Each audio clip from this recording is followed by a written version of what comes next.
उत्तराखंड की भाजपा सरकार ने यूनिफॉर्म सिविल कोड का बिल पास कर दिया है और कहीं ना कहीं अल्पसंख्यकों के अंदर, ख़ासतौर पे बात करें मुसलमानों के अंदर, ये डर है कि कहीं उनके शरिया कानून से कोई छेड़छाड़ ना करी जाए।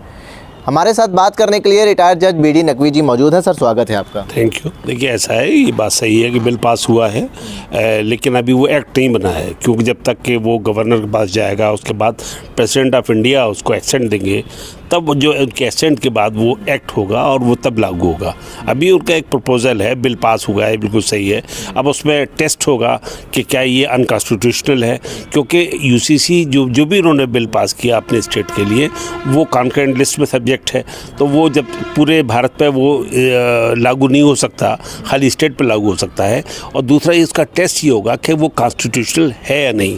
तो जो प्रेसिडेंट का हाउस की जो लीगल सेल होता है वो उसके बारे में अपनी रिपोर्ट देगा, और प्रेसिडेंट ऑफ इंडिया जब उसको एक्सेंट दे देंगे तब वो कानून बनेगा। तो इस बिल में आपने क्या कुछ पेचीदगी देखी है? और ख़ास तौर से हम बात करें अल्पसंख्यकों मुसलमानों की, तो उनको डर है कि हमारे शरिया के साथ कहीं छेड़छाड़ ना करा जाए। ये डर बिल्कुल सही है उनका, और क्योंकि आर्टिकल 25, 26 पूरी तरह प्रोटेक्ट करते हैं किसी भी पर्सनल लॉस को, किसी भी मिनॉरिटीज़ के राइट को। और लेकिन एक बात आप ख़ास देखें, उस बिल के अंदर अभी उन्होंने शेड्यूल ट्राइब्स को अलग रखा है। वो बिल जो है यूनिफॉर्म कहाँ रहा जब आपने शेड्यूल ट्राइब्स को शामिल ही नहीं करा, जो ट्राइबल पॉपुलेशन काफ़ी बड़ी है, ये उत्तराखंड में भी है और सारे भारत में है, तो यूनिफॉर्म कहाँ रहा? अगर तो ये तो मजाक है। 24 का गिमिक है, 24 का जो इलेक्शन है उसकी एक तैयारी है। वो एक मैसेज देना चाहते हैं बीजेपी वाले कि नहीं साहब, हम जो हैं अपने जो हम कहते हैं वो करते हैं। मंदिर है, 370 है, और तीसरा यूनिफॉर्म सिविल कोड है। कौन सा यूनिफॉर्म सिविल कोड लागू करेंगे हिंदुस्तान के अंदर? आंध्रा के अंदर जो कस्टम है, वहाँ मामू से भांजी की शादी होती है। ये हिंदूज़ में होता है, मुसलमानों में नहीं होता है, मैं आपको बता दूं। और इस इंटरव्यू के माध्यम से बताना चाहता हूं, एक बड़ी तादाद साउथ इंडिया में सगी भांजी से शादी करना पायस मैरिज मानती है। पायस, आप ये समझ लीजिए। उसके ख़िलाफ़ पूरे, इसीलिए तो जो भारत सरकार यूनिफॉर्म सिविल कोड का ड्रामा कर रही थी वो इसलिए फेल हो गया, ख़त्म हो गया। समझ गई सरकार कि हमें कुछ नहीं मिलने वाला। ये देश है यूनिटी एंड डाइवर्सिटी, मुख्तलिफ़ कानून रहेंगे, मुख्तलिफ़ सभ्यताएँ रहेंगी, मुख्तलिफ़ ट्राइब्स रहेंगे, मुख्तलिफ़ समूह रहेंगे, मुख्तलिफ़ ज़ात रहेंगी, सबके अपने अपने कस्टम हैं। हिंदू लॉ में पहले लिखा है कस्टम पे लागू नहीं होता कोई भी कानून। तो मैं समझता हूँ हिंदुस्तान के लोग डेवलप हुए, एवोल्यूशन हुआ है। पहले तो यहाँ के कानून में औरत का कोई राइट ही नहीं था। आप रामचरितमानस के बारे में सब जानते हैं कि वहाँ औरत को क्या कहा गया है। हिंदुस्तान के अंदर बाबा साहब अम्बेडकर ने जब बिल पेश किया था, सब यहाँ के लोगों ने उसे अपोज किया था। औरत का भी कोई राइट हो सकता है, महिला का भी कोई राइट हो सकता है प्रॉपर्टी में। अरे भाई, हिंदू समाज के अंदर महिला या तो अपने बाप के घर थी, या अपने भाई के घर थी, या शौहर के घर थी, उसे सिर्फ रोटी का अधिकार था। कम से कम आज हमारा समाज, आज हिंदुस्तान के लोग कम से कम इवॉल्व हुए हैं, एवोल्यूशन हुए हैं, एक आदि मानव से मानव बने हैं और हम बहुत आधुनिक बन गए हैं। तो ये एक बड़ा चेंज लोगों को लगता है। वो सोचते हैं कि शायद हम यूसीसी बना के शायद अपने वोट बैंक को बढ़ा लेंगे। मुझे नहीं लगता कि ये कोई बहुत ख़ास बात है। बहरहाल कुछ चीज़ें उसके अंदर, बिल के अंदर ज़रूर हैं, जैसे आजकल जो इनविट्रो होती है फर्टिलाइजेशन, जो बच्चे के तरीक़े मुख्तलिफ़ टेक्निक से, साइंटिफिक टेक्निक से बच्चे जो पैदा होते हैं, उनके राइट्स के बारे में ज़रूर बात की गई है। मैं इस बात की तारीफ़ करूँगा कि यूसीसी जो बिल है, जो कानून है, उन्होंने उसमें उसका प्रावधान किया है, और एलिजिबल चाइल्ड को भी उन्होंने वही अधिकार दिए जो लेजिटिमेट है।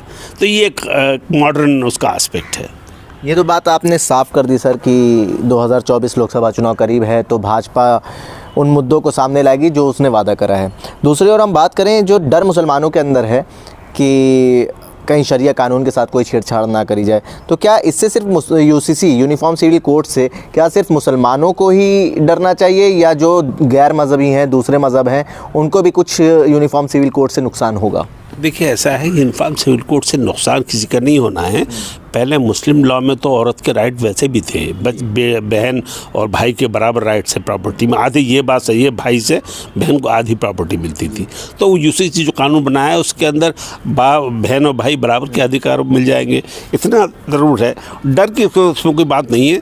एक लोग जो हिंदुस्तान के अंदर अपनी सभ्यता पे नाश करते हैं, जो अपनी पिछड़ी सभ्यता पे, अपनी बैकवर्डनेस पे जो नाश करते हैं, जो पाखंड पे नाश करते हैं, शायद उनके लिए बहुत खुशी की बात है। मैं नहीं समझता कोई अच्छा चेंज हो। लॉ का मतलब ये है कि जब हम सिविलाइजेशन के अंदर रिफॉर्म हो तो अच्छी चीज़ें आनी चाहिए।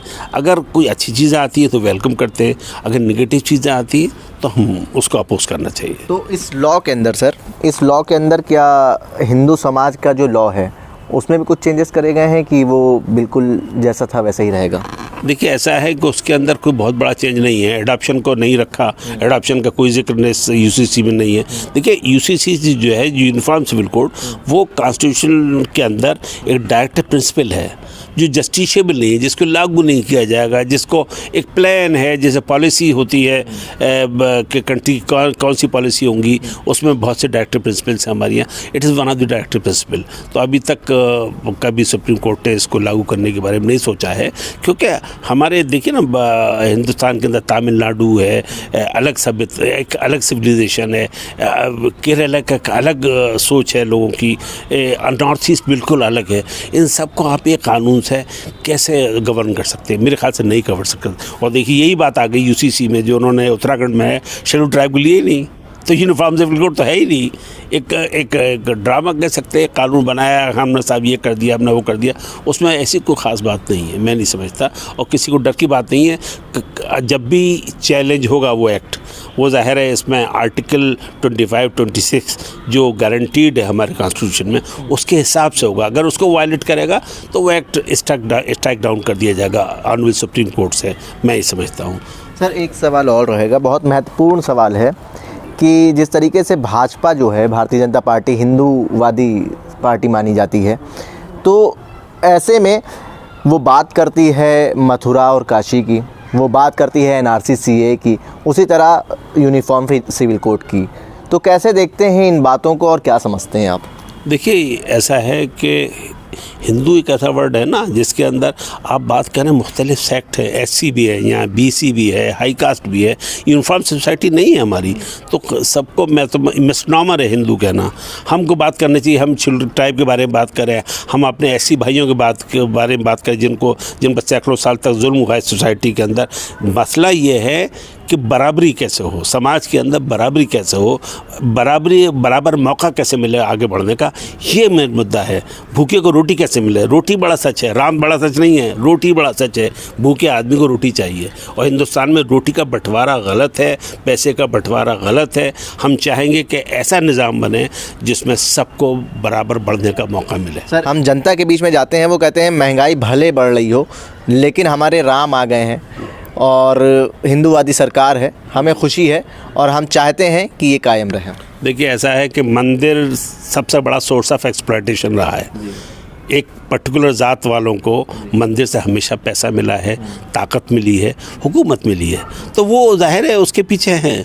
दुनिया में जो कौमें हैं, आप उससे पूछिए जिसको मंदिर में घुसने की इजाज़त भी नहीं है, जिसका मंदिर में घुसना पाप है, वो भी तो हिंदू है बेचारा, वो भी तो गरीब कमज़ोर है। उसके लिए क्या है?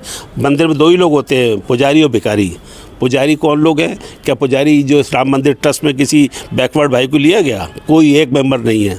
आप ये समझ लीजिए, एक ख़ास कास्ट के लोग हैं और उन्हीं का फ़ायदा है। और दुनिया बदल रही है, लोग विज्ञान की तरफ जा रहे हैं। मैंने देखा कई लोग नारे लगा रहे थे, हम विज्ञान की बात करेंगे, जय विज्ञान की बात करेंगे। आज वो कौमें दुनिया में आगे हैं जो साइंस जो पकड़ा। हमारे बचपन में टीबी का इलाज नहीं होता था, लोग मर जाते थे। टीबी कैंसर था, साइंस ने आविष्कार किया और वो दवा दी जिससे आज टीबी का इलाज होता है। आज कैंसर हॉस्पिटल कैंसर का इलाज होता है हमारे देश में। हमारे देश की ताकत साइंस में है और मजदूर की मेहनत में है। आज अमेरिका में जो भारतीय मज़े कर रहे हैं ना, वो साइंस की वजह से, कंप्यूटर साइंस की वजह से कर रहे हैं, मंदिर की पूजा की वजह से नहीं कर रहे हैं। ये समझ लेना चाहिए लोगों को। जो साइंस पढ़ेगा वो दुनिया पर राज करेगा, जो मंदिर में जाएगा वो दुनिया में सेवा करेगा और कुछ नहीं करेगा, वो कुछ नहीं कर सकता। एक आखिरी सवाल सर आपसे रहेगा कि उत्तराखंड सरकार ने तो यूनिफॉर्म सिविल कोड बिल जो है वो पास कर दिया है। अगर यही बिल उत्तर प्रदेश की सरकार पास करती है तो क्या लगता है आपको, क्या होने वाला है, क्या होगा? लोकसभा चुनाव भी करीब है।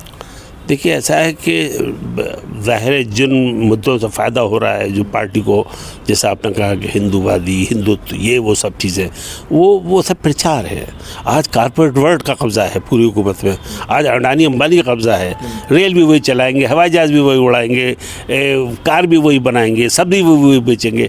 आज वो वक्त आने वाला है कि जो जनता बिल्कुल यहाँ रोटी को और नौकरी को तरसेगी और देश इनकलाब की तरफ बढ़ रहा है। मुझे ऐसा लगता है कि एक बड़ा इनकलाब इस देश के दरवाजे पर खड़ा है। जिस अंदाज से पैसे की कीमत गिर रही है, मैं तो अमेरिका गया 4-5 महीने रहा, वहाँ डॉलर 85 रुपये में ख़रीदते थे, 700 रुपये की कॉफ़ी पीते थे और 400 रुपये की चाय पीते थे और 500 रुपये की मिनरल वाटर मिलती थी। अगर भारतीय जाके बाहर घूम के आएँ, यूरोप जाएँ कि हम कहाँ खड़े हैं, हमारी अर्थव्यवस्था कहाँ खड़ी है। सच्चाई तो ये है, ढंढोरा पीटने से कुछ नहीं होने वाला। बहुत बहुत शुक्रिया सर बात करने के लिए। Thank you. हमारे साथ बात करने के लिए रिटायर्ड जज बी डी नकवी जी थे, जिन्होंने साफ तौर से यूनिफॉर्म सिविल कोड की जो पेचीदगी थी उसके ऊपर खुलकर बात करी। जनसंदेश टाइम्स के लिए कैमरा पर्सन जिशान खान के साथ आकिब मिराज खान, लखनऊ।